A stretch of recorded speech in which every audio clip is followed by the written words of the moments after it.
3 or 4 years ago now, I had a final year student who went through the process with me of their long study, independent study project, their big project at the end of the kind of program. And that particular project was focused on augmented reality like 4 years ago and what it could be and those kinds of things. And we focused within that space around kind of how you could kind of build augmented reality solutions into kind of physical spaces.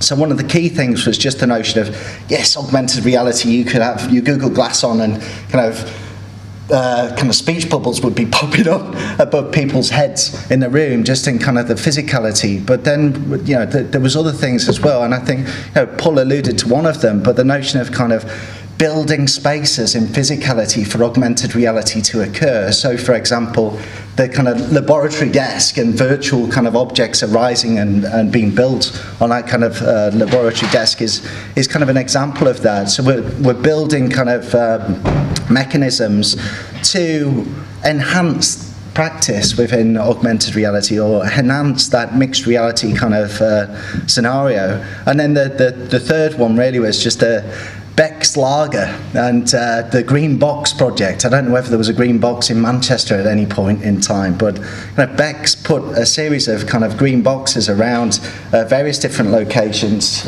in the world.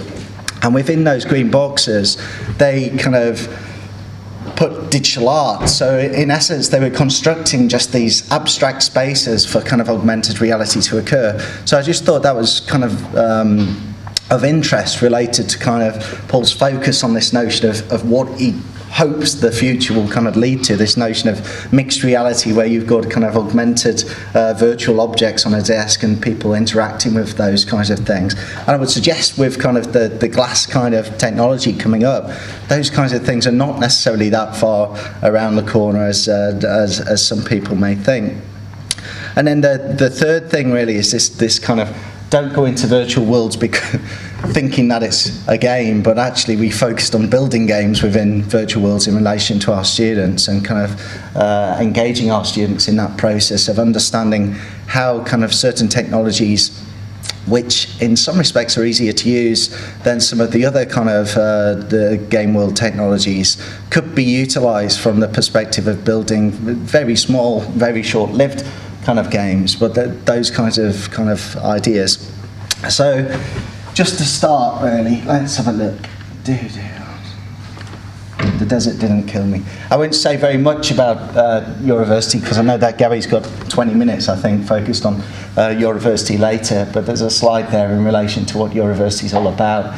Really, it's a multinational project focused around good practice in learning and teaching. And one of the real positives coming out of the university network really is the notion of individuals within the network and institutions within the network sharing between themselves and helping and supporting kind of other institutions in the design, build and kind of delivery of virtual world courses. I know Luisa, who's also here today, delivered in relation to Bielefeld, and so you delivered in the University of Bielefeld, but it was Talkademy, which is another partner involved in that process as well. And I know that Gary has been linked into, is it Eura, Gary, and Eura's course, or is it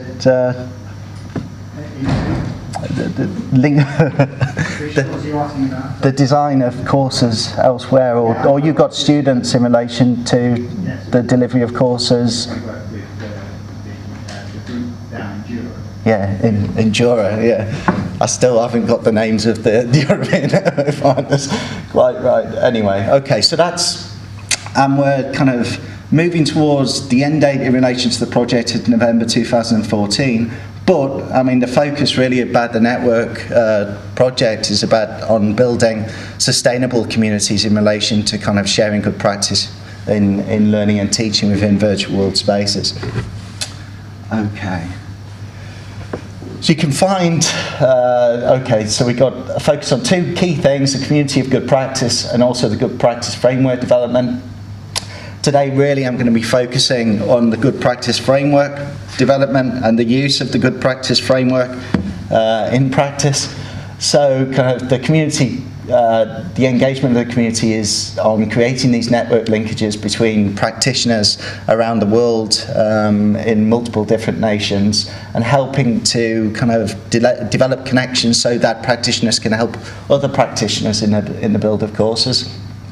Really, there's a focus on pre-course, course implementation, and post-course coming through in the framework, so designing mechanisms to helping and supporting kind of the various different aspects of kind of course development within virtual world contexts, and helping individuals to understand how to kind of go about some of the, what the questions may be and how to kind of answer some of those questions within the space, so right from the word go. So it's both kind of an expert and a new practitioner based kind of space for people to share and understand experiences. Just in relation to I'm not going to talk about all of these, but in essence, you get an example of courses that have been developed in relation to the Good Practice Framework from around Europe, linked into your university. So I'll be talking about the University of Hull game design workshops today, but we've got a variety of different courses across different disciplines, being developed and related through directly to kind of the Good Practice Framework. There are very interesting courses, not that the other courses are not interesting, but there are some really extremely interesting courses involved in the kind of in the testing of the framework as well. I mean, one of the ones just to pick up on, linked into Stockholm and the School of Economics in Stockholm, is not really just about kind of the notion of Stockholm delivering a course that only Stockholm students kind of engage with. Their particular kind of virtual course links into kind of lots of local organisations, and so there's kind of conversations about how they can bring in multiple kind of different partners and large numbers of students within kind of virtual world environments, because there are particular challenges sometimes in facilitating large group engagement within virtual worlds.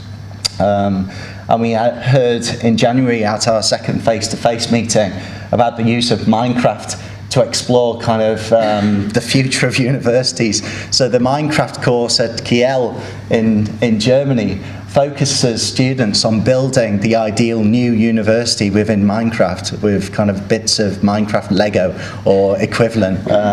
So the individual in charge of that course took us around some of the developments that students were kind of creating within the context of Minecraft, and some of the students, we were in Rome, and some of the students were there present within the kind of Minecraft community, non-scripted or non-kind of arranged, but they were there kind of constructing their university whilst we were kind of touring their spaces. So it was quite interesting to see kind of students directly engaging with the tasks that were kind of being constructed for kind of the virtual world learning and teaching. Okay.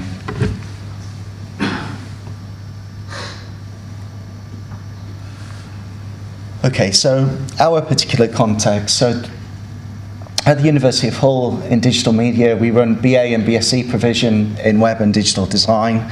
As part of that provision, I have been in control, and still I'm in control in many respects, of a final year module called Game Art and Design.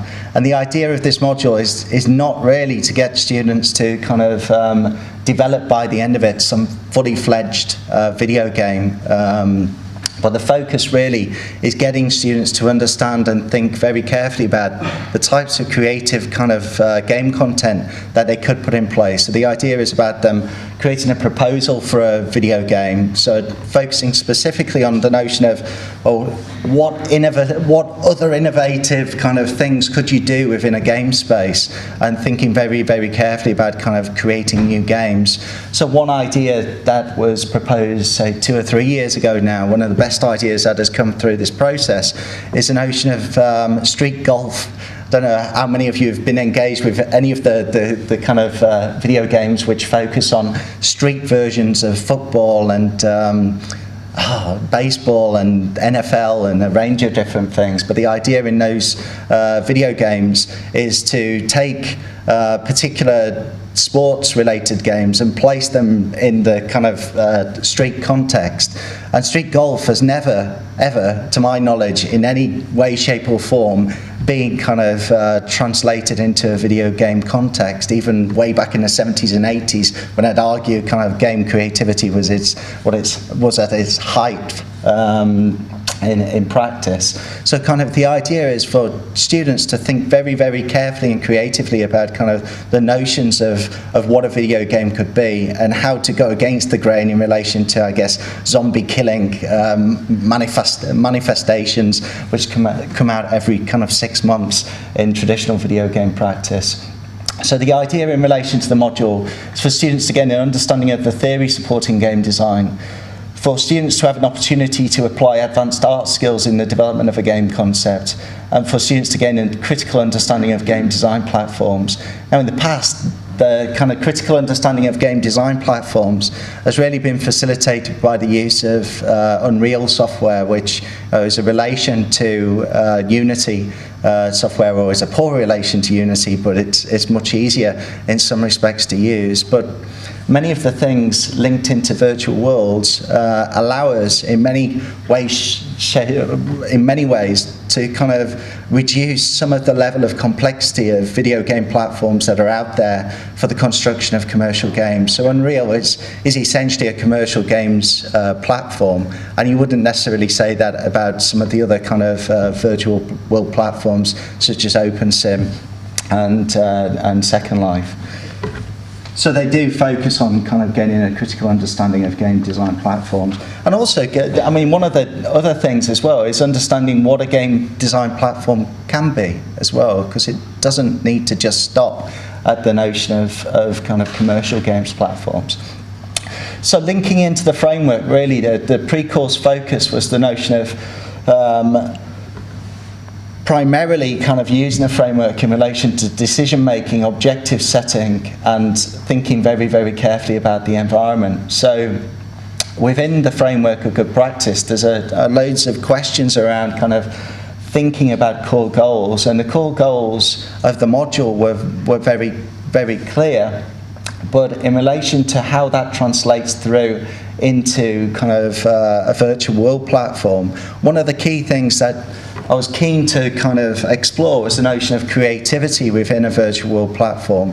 So giving them a space where they could do a variety of different things in a creative way and construct relatively quickly kind of a very small game that could influence some of their ideas in relation to kind of their proposal design and proposal creation. Also to think about kind of added value. So what is the added value of taking students into kind of a virtual world space linked into this particular module, and getting them to engage with that space in relation to game creation.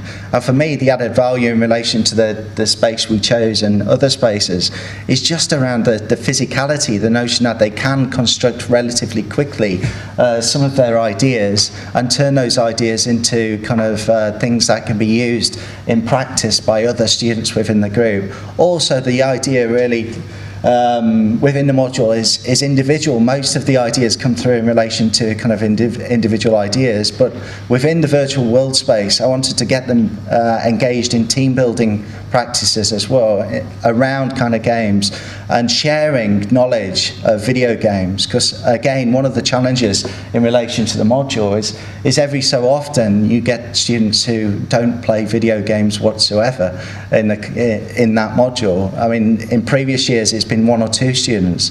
This year it's almost 50% of the group, which just goes against my chain of thought in relation to how games are becoming pervasive on mobile platforms and a range of other circumstances as well.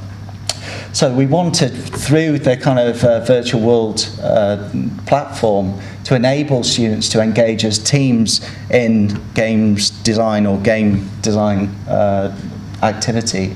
And then the third thing really was just the question over environment. I think in the end we probably made a mistake. We chose Second Life, and we chose Second Life, as some people will know, because we've been engaged in Second Life as a kind of institution and as an area for a while. And we've got all the facilities established and set up. But actually, we perhaps should have chose a completely different platform for the use of this particular kind of tool. And then we had an issue at the end of it in relation to the good practice framework and destinations. One of the key issues for us in relation to this particular aspect was it wasn't really telling us anything about where to go. So I had to spend quite a substantial period of time thinking, where the hell am I going to take my students to engage them in the process of understanding what is possible within Second Life or within the virtual world space. So just some stuff focused on encouraging creativity, really. And so Cole suggests essentially that creativity in a classroom runs along four themes. So perceptions and expectations, and essentially that focuses around teacher-student relationships. Communication, so developing a constructive classroom environment. Personal experiences, so what the students bring to the situation and what the teacher brings to the situation. And classroom activities, so designing and facilitating the right tasks within the context of the space that you're in. In relation to communication, another linkage really through to Paul's work is, again, we were focused in a situation where we weren't using virtual worlds at a distance with our students. Many of the other partners are using kind of virtual worlds at a distance with their partners, with their students, sorry. So I was involved in a lab with the students within the physical setting and within the virtual setting as well. So guiding students as a virtual avatar, but also guiding students within that physical environment as well. So it's a cross kind of connection between the physical and the virtual. So Cole also, in terms of the personal experiences, and this came through very well really in the kind of environment setting and within the teamwork, is that the students, by sharing their knowledge and the teacher sharing their knowledge within that environment, influenced the kind of creative process in relation to what the students were thinking about doing within those spaces. They also found that openness and freedom of choice makes a substantial difference in relation to creativity. So designing tasks that enable students to explore things in a very open way and design their own kind of solutions to particular challenges. Right, 1 second.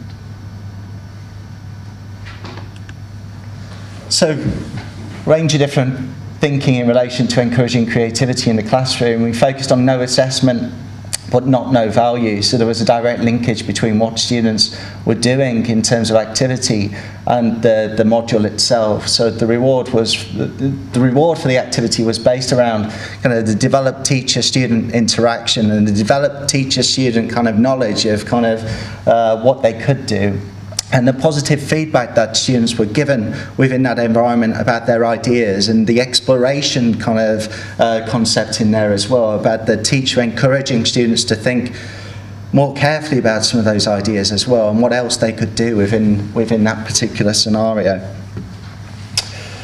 Got understanding possibilities as well, so establishing the potentials for the students. I'll move on to that in a second. Structuring the learning.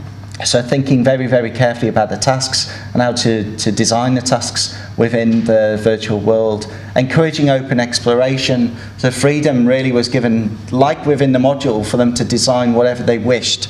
Now obviously there's a challenge there in relation to they can design whatever they wish, but there's no way within a short period of time that some of those designs or some of those wishes are going to come true within any kind of virtual world or game space.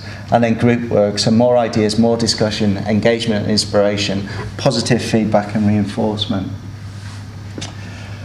So we had three essentially workshops within the virtual world space. The first one we focused on learning basic skills through doing.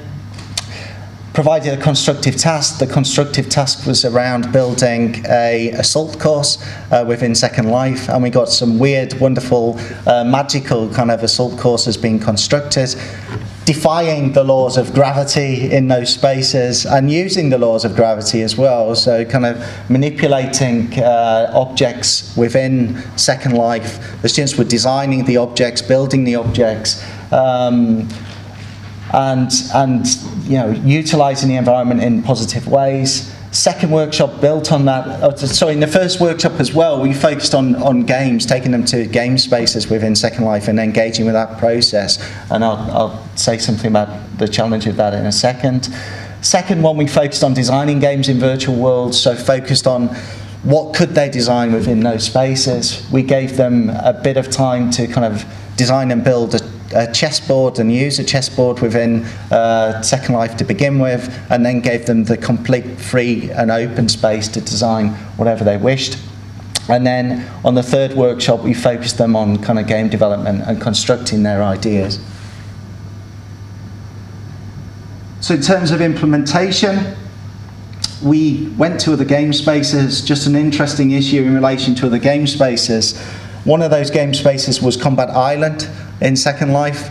At the end of Combat Island, if you die, and this is not something you can necessarily test as an educator, is if you die within that space, you get pushed through to a nightclub, which was completely unexpected. I hadn't died within that space, and then I got students saying, well, where are we now? And those kinds of things. So it was quite a challenge to get them back into Combat Island and engaging with that space. It would have been more of a challenge if they'd kind of been at a distance or those kinds of things.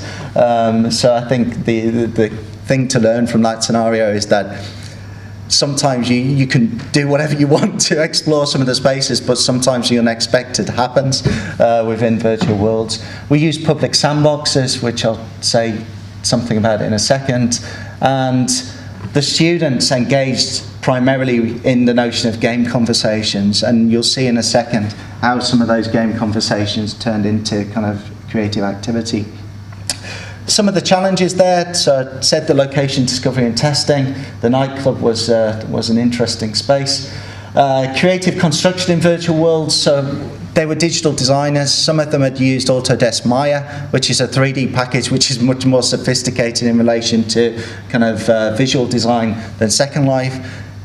There are significant challenges in Second Life sometimes about understanding how to build and understanding why Second Life does it the way that they do it, as opposed to kind of some of the more commercial kind of 3D packages. So it did take them some time. They didn't take any time at all in relation to understanding and learning how the hell to move around Second Life and use some of the kind of Second Life functions, but they did take some time to understand how they could build constructively and kind of manipulate the physics and those kinds of objects. So we did have to spend a certain amount of time going through some of that potential with them. And then the third thing was it wasn't focused on private space, it was focused on public spaces, and we did get some griefing, especially in the kind of third session where somebody decided to wrap some of our students in boxes above the kind of public sandbox space and do a variety of different nasty things to them. So we had to move spaces in that third session and get them developing in a completely different kind of sandbox space. So yeah, so it also happened that the griefer managed to crash my machine whilst I was kind of exploring some of these circumstances with them. So post-course, we're in the game art and design module at the moment, so some of the impact really won't be known until the end of this semester. But in terms of openness to other ideas, it's quite interesting in relation to creativity within that space. It was interesting, the games that they constructed within that third session or within the third workshop, which in essence, in the end, turned out to be derivatives. So kind of one of the boxes focused on a catapult, one of the games focused, or one of the game designs focused on a catapult-based game, Angry Bird-esque. So they were throwing kind of balls around the space by jumping up and down on catapults and those kinds of things. And then the second game was from another kind of video game design construction tool, Gary's Mod. And they'd found, or one of the students had found a game focused around props within Gary's Mod. And so they ported that game across into Second Life. So the students were kind of engaged in hiding as props within the Second Life environment and understanding how the hell you could hide as props within the Second Life environment, because often Second Life will make your character do various different things and there's name tags and stuff like that. And so manipulating Second Life to turn some of its functionality off. And then really there was a confirmation that some of those restrictions that were evident within Second Life did lead through to restrictions in relation to kind of the larger idea generation. So some of their kind of game ideas in the end ended up restricted because of the notion that they were in the virtual world. So hopefully this semester, in relation to their proposals, which are a bit more open and they've got no requirement to use a world such as this, some of that kind of creativity and some of that restriction will disappear. Hello everybody, I just wanted to say hi. There are several people I know online. I just wanted to thank them for being there today. I can see Susanna Nocchi. Hi there, Susanna. Susanna is, together with me, co-chair of the Virtual World SIG within Eurocall, the European Association for Computer Assisted Language Learning. Like me, Susanna is also completing her PhD on virtual worlds in language learning, and she's using an activity theory approach, which I'm not using. Thank you. And then I saw Scott from Monash University in Australia. That Monash University was my home university, and I graduated from there in 1990, so a very long time ago, not in virtual worlds and something totally different in Russian and politics. So thank you, Scott, for coming along.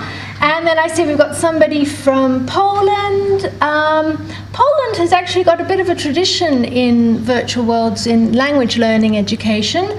And there are some people, Pavel Tobol. Oh, hi Anna, we met at Eurocall. Okay, good, okay.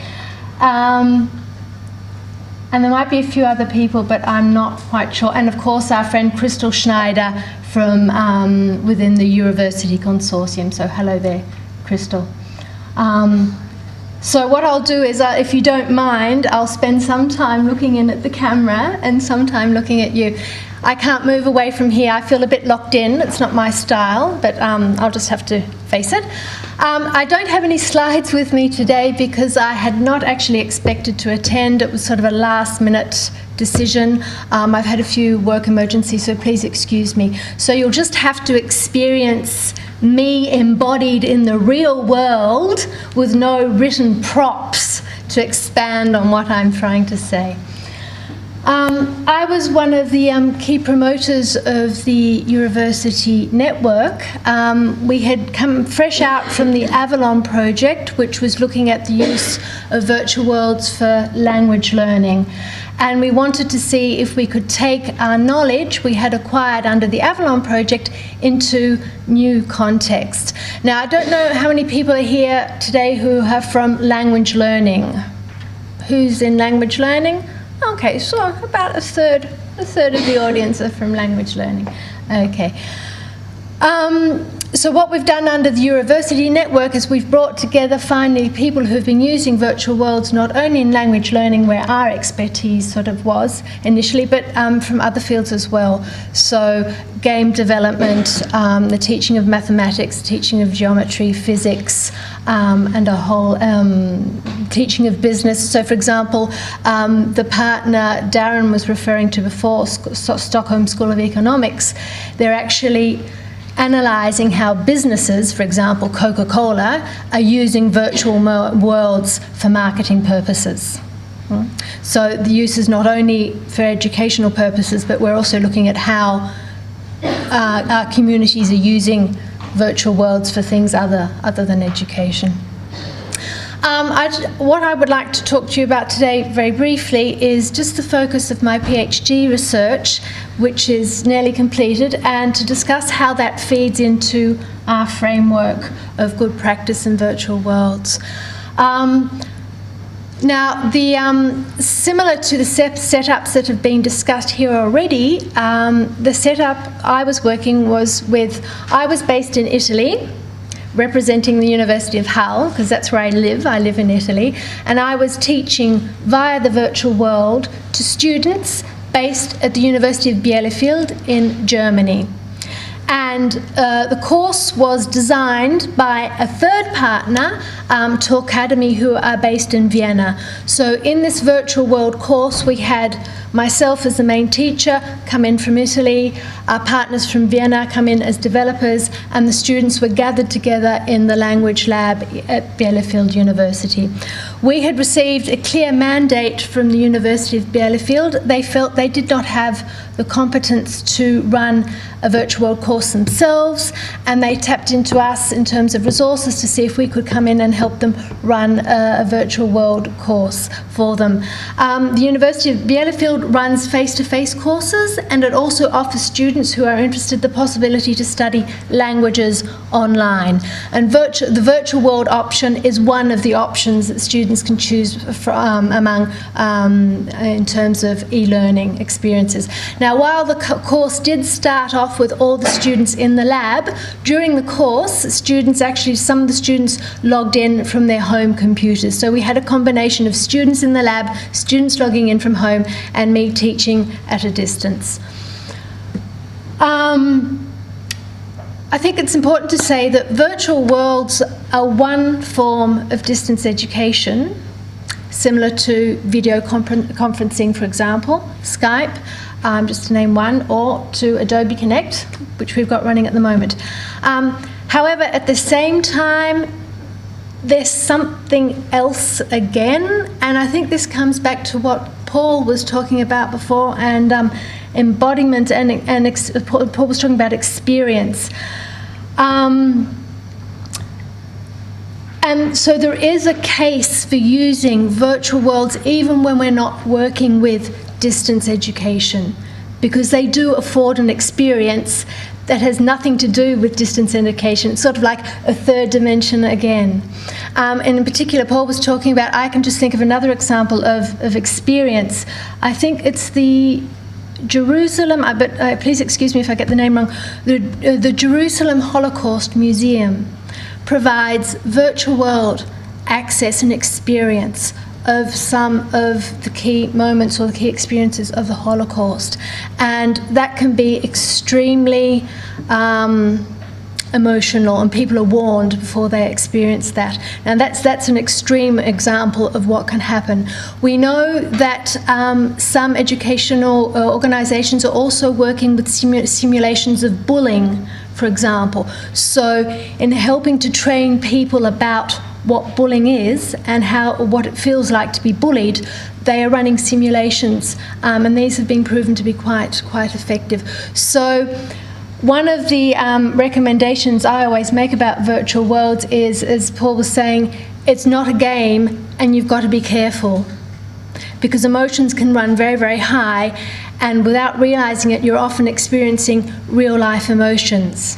And people seem to think that because it is on a computer, somehow it's not real. And when people say that, I say to you, well, where can you locate your emotions? Where is love located? Where is fear located? It's located within us. It's not located within the room or within the computer. So at the end of the day, what matters is our experience, and not the medium or the location through which we are having that experience. Yeah? Now, in my PhD, I take learning as a given. We have enough experience and enough research nowadays on language learning and virtual worlds to know that virtual worlds are an adequate platform for the delivery and the teaching and learning of foreign languages. So my focus on my PhD, rather than being on is learning happening, is how is learning happening? And my particular focus is on learner participation. So how are students participating in the environment? And how are we as developers involved in that process? Now, participation is a concept that comes to the fore in research, in particular in the online learning field. Participation is somewhere in the background in the language learning literature. If you look at the language learning literature, however, the main focus is always on student interaction in terms of producing the target language. So the underlying assumption of most language teaching education today is the communicative approach to language learning. So students are learning when they are using the language and when they are exposed to language or language input. This assumption sort of is at behind most designs. So most people who will be designing courses for language learning, whether they are online or face-to-face or at a distance or whatever, will be trying to get students to speak in the foreign language, in the target language, whatever language they're learning, Russian, French, Italian, as much as possible, and to be exposed to that language as much as possible. In the virtual world course we run, it was a business English course, and we had the students carry out a series of simulations of activities that they would be required to carry out when working for a business. Most of the students were studying economics and management. Some of the students came from a more general background. And the aim of the course was to help students develop their public speaking skills and presentation skills in a business context. So what we created is a number of scenarios, similar to these that are up on here, but the scenarios of business meeting rooms, presentation stands, a bit like this one here, a lecture theatre where students could come in and present their business plans and their business ideas to an audience and receive questions. And at the end of the course, the students were required to deliver a presentation in the virtual world, which built on a number of skills they had developed during the course, and then face-to-face in the language lab with the teacher and the other students in the lab, and I then came in the final lesson via Skype. So the final lesson was the students in the classroom, and I came in as a teacher via Skype so I could see their face-to-face performance in the virtual world. Now, the main tension that emerged from the study of learners' participation in the course was that between the affordances of the virtual world, or what the virtual world can offer, and how we designed for students to use the virtual world.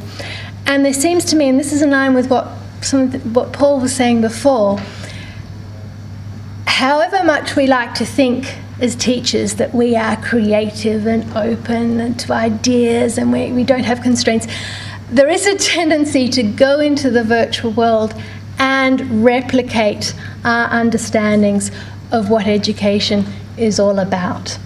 And what I think this example and this course and this case study of the Business English course shows that, yes, we were able to experiment with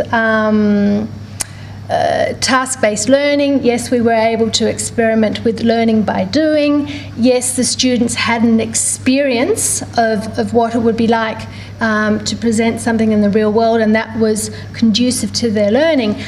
However, I'm not sure whether we fully exploited the possibilities that the virtual world was offering. An example is, in this particular course, we decided not to focus on the students' use of avatars. However, for language learning, avatars potentially have a lot to offer, especially if you're working with language learning and culture, language learning and identity development. Whereas in this course, the avatars, there were no comments about the avatars. As a teacher, there was no focus on the students' representation of self of the avatars. And in that respect, I think we underused a potential affordance of the virtual environment. Another affordance virtual worlds like Second Life offer is the fact that they are an open environment and that you can walk around, meet other people, use your target language with people you do not know.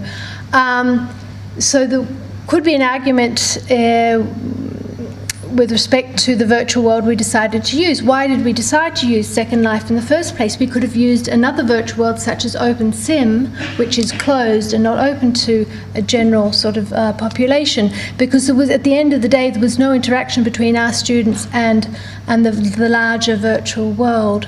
So the recommendations that I think need to go into the framework under the university project are, we really need to think about what we want the virtual world for. And I also think as educators, perhaps we need to play around a bit with the virtual world sometimes to get ideas of how it can be useful to us. And be constantly aware of the fact that just because it is an exciting looking environment, often the things we're doing there are not as exciting as we think they might be. So that's sort of a word of caution. In terms of researching in virtual worlds, there are a number of challenges. As a researcher, all my recordings were done on my screen top, so it requires the use of special screen top recording software. You also have ethical issues concerning the students' avatars. Just because somebody has an avatar doesn't mean they don't identify with that avatar, and you need to treat student avatars and the avatars of anybody you research with the same respect and ethical procedures you would treat a person in face-to-face research. So, for example, the fact I'm not even presenting recordings today because I don't have waiver for my students to be able to do that. I agreed to my students that I would be using the recordings for research purposes. I did not specify that then I would produce these recordings at a public event. So I think as a researcher you need to be very, very careful as well about collecting data in the virtual world. There are a lot of publications that do provide guidance about this, but virtual worlds do need to be treated as any research context, and perhaps even with more care than other research contexts. So that, I think, is it for me. So I don't know if we want to... Hope everybody's happy in Adobe. Hello. We can move on to questions. Yeah. Got one there. I've done some teacher training with language teachers, shown them Second Life and some possibilities of that. And the resistance I always get is, I did them on a field trips with Spanish teachers and to a Spanish speaking place. And all the Spanish people are all using a kind of text-to-speak slang type thing, and that really put them off. Now for me, that's still Spanish, it's just a different version of Spanish.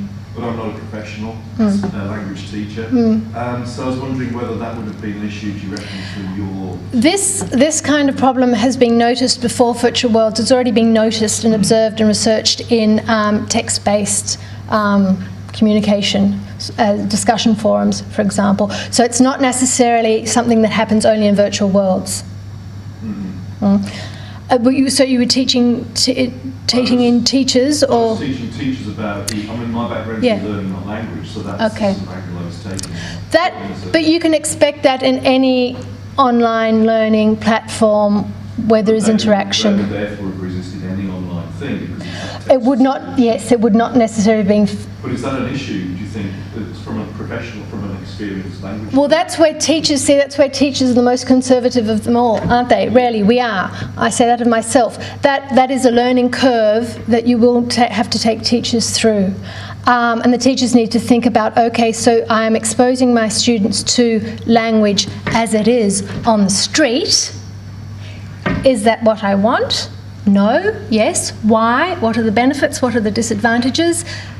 So what technology does, in a way, it confronts us with our real issues.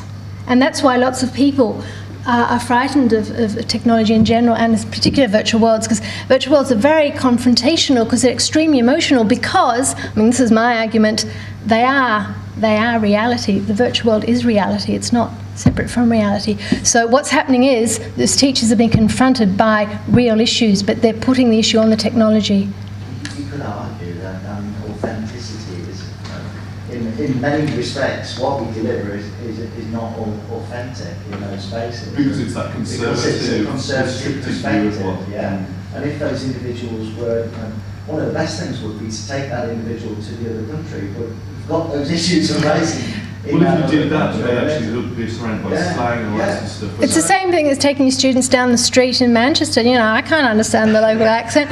It's the same thing. Yeah. But because they've come from a textbook classroom situation, that's what. So next time I do that, I'll just quote you two and say, actually, it'll just be conservative. And this is more authentic. Just ask them, what would happen if you took your students for a walk along the street in Manchester? Or got them texting somebody from Spain on using their text messages or something? This is just, it is a discussion about register, and there are lots of different registers, so it depends. They need to be aware that, some teachers do teach different registers. It depends what the aim of their their teaching and learning. Really more like just a more generic thing about the impact of technology on society. as a Okay. whole. Well, yeah. Well, it brings in the real world, and that's we see that as a positive, but not everybody is ready to deal with the real world, which is brought in by the. It's really and that's the issue. I think you're right. That's the issue. It's redefining what the real world is. Yeah. Yeah.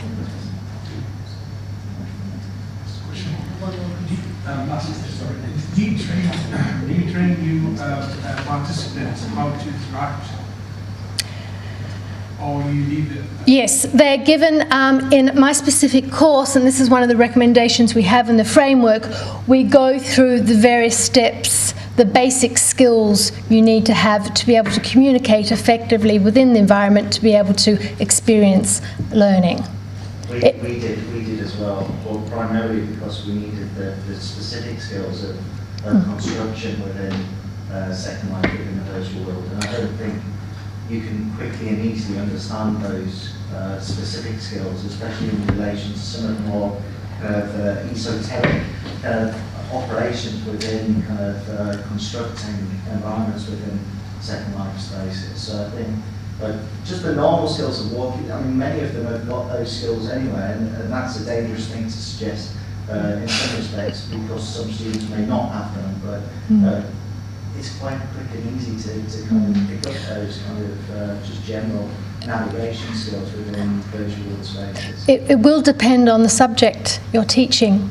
So, for example, Darren needed building skills. My students don't need building skills. So, and what we did in one of the courses under the Avalon project in the Italian for Beginners, we created a learning event around the learning of the technology. So lesson number 1 was learning to fly in Italian. Yeah, learning to sit in Italian. So we actually combined the learning about the technology with learning about the language. But that is just an example. Yeah.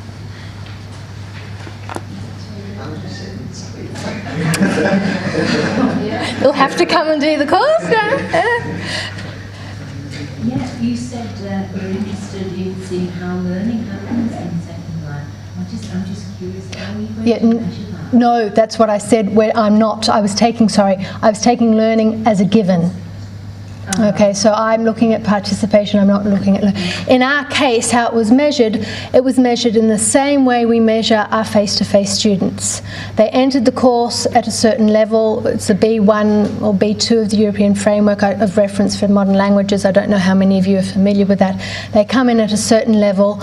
They work on the syllabus, they create content, they practice their activities, and at the end of the course, in this case, their test was present your business plan in English, as they would have done in a face-to-face context, and they were graded upon their output as they would have been done through face-to-face delivery. So that's why learning for us was not an issue. It was not the focus. Yeah, I hope that answers.